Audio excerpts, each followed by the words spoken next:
Mi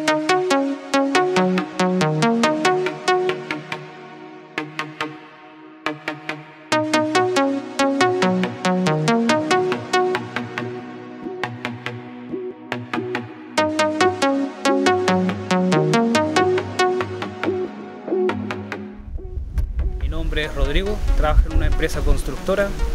Conocí la página nanoideas.cl a través de un amigo. Ingresé, me pareció interesante la propuesta, me inscribí en el plan gratuito. Paralelamente comencé a preocuparme por el tema de AFP. Fui revisando mis cartolas y me di cuenta que el avance que tenía en rentabilidad era bajo. O sea, ganaba y perdía casi lo mismo. En los primeros meses seguí las sugerencias que enviaban a mi correo.